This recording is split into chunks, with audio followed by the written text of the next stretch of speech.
सो कि क्लास का काफ़ी इंपॉर्टेंट यहाँ पे न्यूमेरिकल फिजिक्स का क्या दिया हुआ है. A short bar magnet placed with its axis at 30 degree with a uniform external magnetic field of 0.5 tesla experiences a torque of magnitude equal to 4.5 into 10⁻², joules हमें गिवन है. Okay, तो हमें torque दिया हुआ है, हमें एंगल दिया हुआ है, हमें मैग्नेटिक फील्ड दी हुई है. What is the magnitude of magnetic movement of the magnet. तो हमें क्या निकालना है यहाँ पे, हमें मैग्नेटिक मूवमेंट निकालना है. एनसीईआरटी का एक क्वेश्चन है और बोर्ड के हिसाब से काफ़ी इंपॉर्टेंट है. देखो, हमें पता है कि मैग्नेटिक मूवमेंट क्या होता है. मैग्नेटिक मूवमेंट आपका कैपिटल एम से हम डिनोट करते हैं. ठीक है, अब मैग्नेटिक मूवमेंट हमें निकालना है और हमें क्या क्या गिवन है. गिवन क्या क्या है टू फाइंड, तो क्या है मैग्नेटिक मूवमेंट आपका. और गिवन क्या है आपको, गिवन यहाँ पे क्या है, देखो एंगल हमें गिवन है theta equal to 30 degree given है. ठीक है, मैग्नेटिक फील्ड गिवन है विच इज 0.25 टेस्ला. ठीक है, और हमें साथ ही में टॉर्क गिवन है.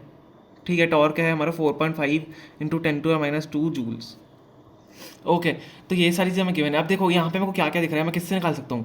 मेरे को क्लियरली एक फॉर्मूला ऐसे दिख रहा है. अगर मैं बात करूँ टॉर्क की, टॉर्क किसके बराबर होता है, टॉर्क किसके बराबर होता है, एम बी साइन थीटा. क्या टॉर्क होता है, तो हमारे पास सारी चीज़ें यहाँ पे तो है. Torque is equal to M B sine theta से मेरे को क्लियरली फॉर्मूला देख के पता चल गया कि मेरे को कौन सा, मतलब सॉरी गिवन. और सब इसलिए देखो सबसे पहले आपको बोलते हैं टीचर्स की गिवन लिखो और टू फाइंड लिखो, आपको क्या निकालना है. आपको ये टर्म्स देख के पता चल जाएगा आपको कौन सा फॉर्मूला लगाना है. तो आप टॉर्क का हमें फॉर्मूला लगा सकते हो जैसे एम बी साइन थीटा. यहाँ पे देख के पता चल जाएगा. देखो torque is equal to M B sine theta, theta भी गिवन है.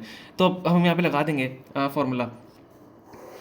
तो टॉर्क क्या हो जाएगा, टॉर्क इज इक्वल टू, अच्छा सॉरी लिख देते हैं वापस, एम बी साइन थीटा. हमें क्या निकालना है, हमें एम निकालना है. तो एम यहाँ से मेरे को निकालनी पड़ेगी एम की वैल्यू. तो एम की वैल्यू यहाँ से क्या हो जाएगी, torque upon B sine theta. ठीक है, torque upon B sine theta हो जाएगा. अब यहाँ पे क्या करेंगे, हम सिंपली अपनी वैल्यू पुट करेंगे torque upon B sine theta में. तो M is equal to torque कितना है हमारे पास 4.5 इंटू 10⁻². ठीक है, अपॉन बी कितना है मैग्नेटिक टेस्ला में अगर बात करें तो 0.25 इसको मैं ऐसे लिख सकता हूँ ताकि हम क्योंकि कैलकुलेटर ईजिली कर सकते हैं. ठीक है, और साथ ही में साइन थीटा की अगर बात करें तो साइन थीटा में साइन 30 डिग्री दिया हुआ है, सॉरी. तो साइन 30 डिग्री हम देख लेते हैं यहाँ पे.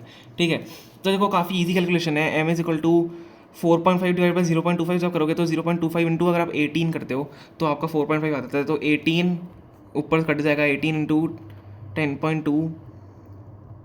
ठीक है, 18/10.2 डिवाइड बाई साइन 30 डिग्री क्या होता है आपका 1/2.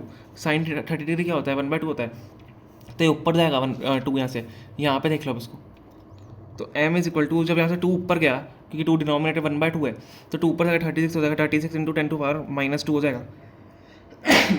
Sorry guys. ठीक है, 36 इंटू 10⁻² हो जाएगा. अब देखो यहाँ पे क्या होगा, 10⁻² है तो क्या हो जाएगा ये, तो ईजिली हम इसको कैलकुलेट कर सकते हैं. m is equal to 0.36. अब देखो यहाँ पे यूनिट्स क्या लगेंगी, टॉर्क है. टॉर्क में यूनिट्स क्या लगती हैं, सॉरी हाँ टॉर्क तो हमने किया. मैग्नेटिक आपका मूवमेंट है. मैग्नेटिक मूवमेंट की आप ध्यान रखना ऐसा यूनिट क्या होती है, मैग्नेटिक मूवमेंट की ऐसा यूनिट होती है एम्पियर मीटर स्क्वायर. ठीक है, मैंने एम ही लिख दिया, एम्पियर पर मीटर स्क्वायर.